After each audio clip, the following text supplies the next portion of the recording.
نماز عید الفطر کا طریقہ جو ہے کہ سب سے پہلے جو سنت طریقہ ہے کہ جیسے ہی آپ گھر سے نکلیں، حضور نبی کریم علیہ الصلاۃ والسلام کی سنت مبارکہ یہ ہے کہ کچھ نہ کچھ میٹھا جو ہے وہ تناول فرما لیں۔ جو 3 عدد کھجوریں ہیں یا چوارے ہیں یا کوئی بھی میٹھا ہے گھر کے اندر بنا ہوا ہے، اس کو تناول کر کے نکلیں۔ جب آپ نکلیں گے تو نئے کپڑے یا جو بھی کپڑے ہیں اچھے دھل کے، خوشبو وغیرہ لگا کے، غسل وغیرہ کر کے، مسواک وغیرہ کر کے، اچھے کپڑے پہن کے عید کی نماز کے ارادے سے گھر سے نکلیں گے، اور اس کے بعد نکلتے ہوئے آہستہ آوازوں میں تکبیر پڑھتے ہوئے مسجد میں آئیں گے۔ اللہ اکبر اللہ اکبر، لا الہ الا اللہ واللہ اکبر، اللہ اکبر وللہ الحمد۔ اور بعض 3 دفعہ بھی کہتے ہیں، وہ بھی حدیث پاک کے اندر موجود ہے، اللہ اکبر اللہ اکبر اللہ اکبر، لا الہ الا اللہ واللہ اکبر، اللہ اکبر وللہ الحمد۔ اس کے بعد مسجد میں آئیں گے تکبیریں کہتے ہوئے۔ 6 بجے تقریباً 6:05 میں 10 سے 15 منٹ بیان ہوگا صدقہ فطرانہ کے بارے میں اور دیگر جو متعلقہ احکام ہیں اس کے بارے میں، صلہ رحمی کے بارے میں، معافی کے بارے میں کچھ باتیں گزار گوش کریں گے۔ اس کے بعد 6:20 پہ عید کی نماز کی جماعت جو ہے وہ کھڑی ہو جائے گی۔ نیت کیا کرنی ہے؟ 2 رکعت نماز عید الفطر واجب 7 زائد 6 تکبیروں کے، بندگی اللہ تعالیٰ کی، منہ میرا قبلہ شریف کی طرف، پیچھے اس امام کے، اللہ اکبر۔ اس کے بعد ثنا پڑھی جائے گی، سبحانک اللہم وبحمدک وتبارک اسمک وتعالی جدک ولا الہ غیرک۔ پھر 3 دفعہ تکبیریں کہی جائیں گی۔ ہر تکبیر کہتے ہوئے ہم نے ہاتھ اٹھا دینے، ایسے پہلی تکبیر ایسے کہیں گے اللہ اکبر، ہاتھ چھوڑ دینے، پھر اللہ اکبر، ہاتھ چھوڑ دینے۔ تیسری تکبیر جب کہتے ہوئے ہاتھ اٹھانے ہیں تو اللہ اکبر، پھر ہاتھ باندھ لینے، ہاتھ چھوڑ کے نہیں باندھنے، جیسے تکبیر کہتے ہوئے آپ اپنے ہاتھ واپس لائیں گے باندھ لینے۔ اس کے بعد جو ہے امام قرات کرے گا، سورہ فاتحہ پڑھی جائے گی۔ اس کے بعد جو وہ سورت پڑھنا چاہے وہ سورت پڑھے گا، رکوع سجود ہوگا، دوسری رکعت کے لیے کھڑے ہوں گے۔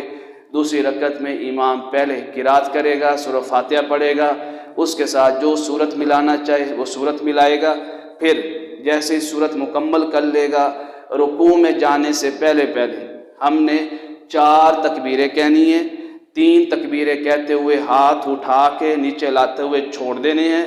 چوتھی تکبیر جب ہم نے کہنی ہے بغیر ہاتھ اٹھائے، ہم نے تکبیر کہتے ہوئے رکوع میں چلے جانا ہے، ایسے اللہ اکبر اللہ۔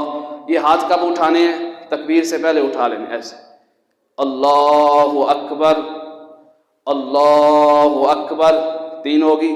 چوتھی تکبیر کہتے ہوئے اللہ اکبر، رکوع میں جائیں گے، سجدے ہوں گے، اس کے بعد التحیات اور سلام پھیریں گے۔ اس کے بعد 2 خطبے ہوں گے جو سننا اور پڑھنا حضور نبی کریم علیہ الصلاۃ والسلام کی سنت مبارکہ ہے۔ 2 خطبوں کے بعد جو ہے دعا ہوگی۔ دعا کے بعد حضور نبی کریم علیہ الصلاۃ والسلام کی احادیث مبارکہ سے، سیرت پاک سے ثابت ہے، مصافحہ بھی کر سکتے ہیں، معانقہ بھی کر سکتے ہیں، اور مصافحہ یا معانقہ کرتے ہوئے ایک دوسرے کو یہ لفظ بولیں عید مبارک، یا پھر یہ کہیں تقبل اللہ منا ومنکم، تقبل اللہ من، یہ لفظ بولنے سنت ہے، تقبل اللہ منا ومنکم، اللہ تعالی آپ کے اعمال بھی قبول کرے اور ہمارے اعمال کو بھی قبول کرے۔ جب ہم یہ لفظ بولیں گے اس کے اندر نیت ہوگی کہ اللہ تعالی ہمارے بھی روزوں کو قبول کرے اور آپ کے بھی روزوں کو قبول کرے۔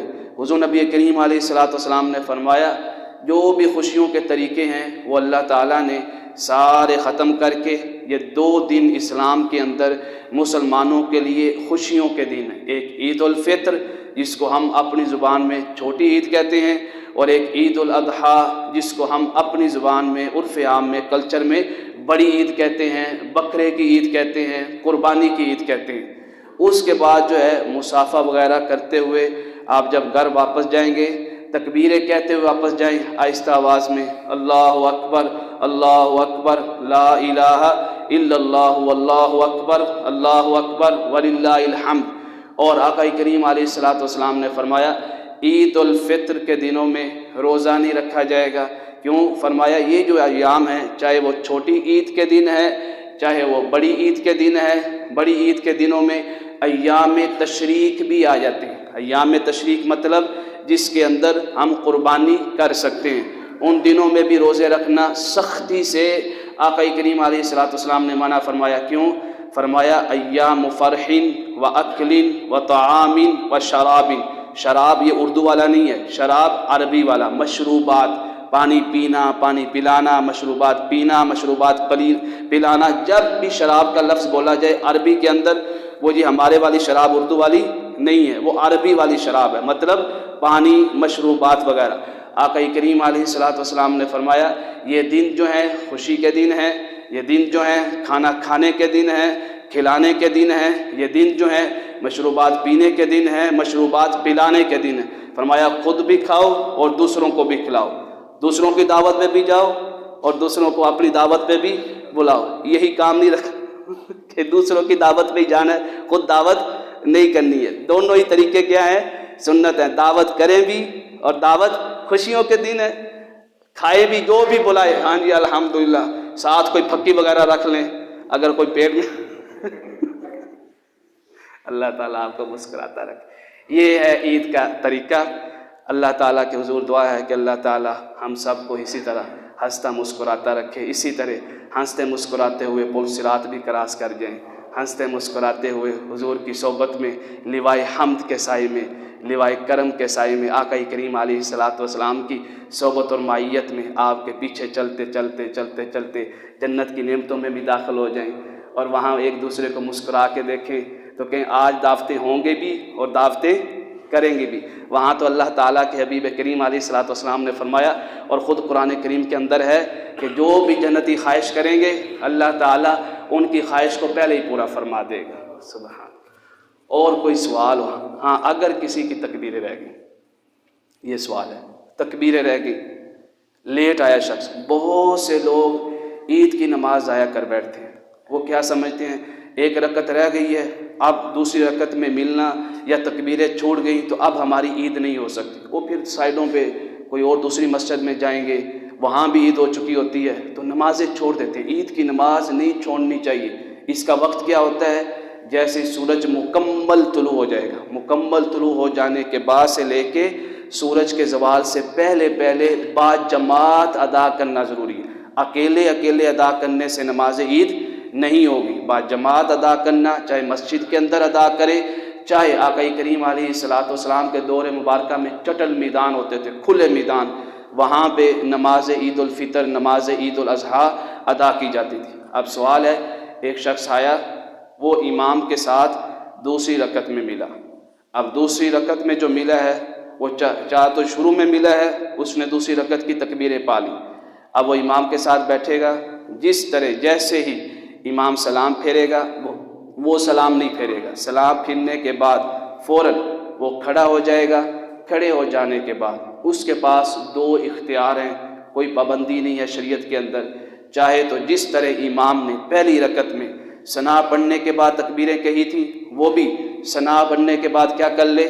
تکبیریں کہہ لے، یا پھر کیا ہے، کھڑا ہوا ہے، اس نے ثنا پڑھی، سورہ فاتحہ پڑھی اور پھر سورہ اخلاص یا جو بھی اس نے صورت ملائی وہ پڑھی، تو صورت پڑھنے کے بعد رکوع میں جانے سے پہلے وہ اپنی 3 تکبیریں کہہ لے، اور 3 تکبیریں کہتے ہوئے کیا کہے؟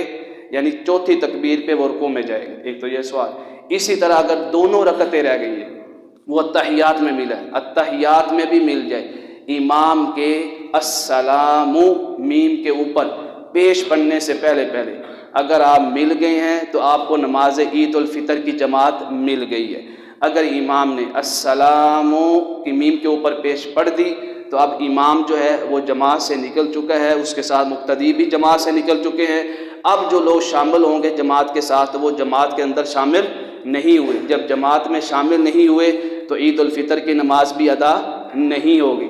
السلام کی میم سے پہلے جو لوگ امام کے ساتھ ملے، جیسے امام سلام پھیرے گا وہ نہیں پھیریں گے، جس طرح بقیہ نماز میں کرتے ہیں جو رکعات رہ جاتی ہیں۔ جیسے امام نے سلام پھیر دیا، جب دوسری طرف امام سلام پھیرے گا پھر کھڑا ہو، کیوں کہ ہو سکتا ہے امام ایک طرف سلام پھیر کے سجدہ صاحب کے اندر چلا جائے، اس کے اوپر کوئی بھول ہوا، سجدہ واجب ہو چکا ہو، تو لہٰذا جیسے ہی دوسری طرف سلام پھیرنے لگے گا وہ کھڑے ہو جائے۔ اب جیسے ہی کھڑے ہوئے ہیں تو جس طرح عید کا طریقہ بیان کیا گیا ہے ویسے ہی کیا کر لے گا، وہ عید کی نماز ادا کر لے گا۔ ایک تو یہ مسئلہ ہوتا ہے۔ دوسرا مسئلہ یہ اہم ہوتا ہے کہ وہ تکبیریں کہنا بھول گئے، یا مثال کے طور پہ امام رکوع میں چلا گیا ہے، امام رکوع میں چلا گیا پہلی رکعت کے رکوع میں یا دوسری رکعت کے رکوع میں، اب کیا کرے؟ تکبیریں کہے یا امام کے ساتھ رکوع میں شامل ہو؟ اس کی صورتحال یہ ہے، اگر اس کو لگے کہ امام جو ہے جب تک رکوع سے سر اٹھائے گا، اس کے رکوع سے سر اٹھانے سے پہلے میں 3 تکبیریں کہہ کے رکوع میں جا سکتا ہوں، تو پھر تو وہ کھڑے ہو کر 3 تکبیریں کہہ لیں، پھر فوراً رکوع میں چلا جائے، اس طرح وہ تکبیریں بھی کہہ لے گا اور امام کے ساتھ شامل بھی ہو جائے گا۔ لیکن جو اکثر ہوتا ہے رکوع کے اندر اتنی زیادہ دیر نہیں لگائی جاتی، اگر اس کو لگے کہ امام جو ہے میری تکبیریں کہنے سے رکوع سے سر اٹھا لے گا، پھر وہ رکوع میں چلا جائے بغیر ہاتھ اٹھائے 3 دفعہ تکبیریں کہہ لے، اللہ اکبر اللہ اکبر اللہ اکبر۔ اس کے بعد اگر اس کو ٹائم ملے تسبیح کا تو وہ تسبیح کر لے۔ اب یہاں سوال ہو سکتا ہے بھی ہم تسبیح کیوں نہیں کر رہے، تکبیریں کیوں کہہ رہے ہیں؟ تسبیح کرنا نماز کے اندر رکوع اور سجود میں کیا ہے؟ سنت مؤکدہ ہے، سنت مؤکدہ ہے، اور تکبیریں کہنا نماز عید کے اندر کیا ہے؟ واجب ہے۔ تو جب واجب اور سنت میں سے کوئی ایک چیز رہ جائے یا ایک ہی ادائیگی ہو سکے ممکن ہو، تو پھر ہم کس کی ادائیگی کریں گے؟ واجب کی، جو ضروری ہے اس کی ادائیگی کریں گے۔ یہ سوال ہوتے ہیں جو اکثر پیش۔ اسی طرح دوسری رکعت میں آپ رکوع میں امام کے ساتھ شامل ہوئے، امام رکوع میں ہے، آپ دوسری رکعت میں آئے، اس کا بھی یہی طریقہ ہے۔ ٹائم ہے تو تکبیر تحریمہ کے بعد ایسے ہاتھ باندھ کے تکبیر تحریمہ کے بعد بغیر ثنا پڑھے اتنا ٹائم نہیں ہوگا۔ ثنا پڑھنی بھی نماز کے اندر کیا ہے؟ سنت مؤکدہ ہے، سنت مؤکدہ۔ تکبیر تحریمہ کہنے کے بعد آپ 3 دفعہ تکبیر کہہ کے 4تھی دفعہ تکبیر کہتے ہوئے کیا کریں گے؟ رکوع میں چلے جائیں گے۔ اگر ٹائم نہیں ہے تکبیر تحریمہ کہنے کے بعد اس طرح تھوڑا سا قیام کرنے کے بعد تکبیر کہتے ہوئے رکوع میں چلے جائیں، رکوع کے اندر تکبیریں کہہ لیں بغیر ہاتھ اٹھائے، بغیر آواز بلند کی۔ آپ جماعت میں شامل ہیں، امام کے ساتھ کھڑے ہیں، جماعت میں اگر کسی کی آواز بلند ہو سکتی ہے تو وہ کون ہے؟ وہ امام ہے، صرف اس کو اجازت ہے، باقی کسی کو اجازت نہیں ہے۔ اور اللہ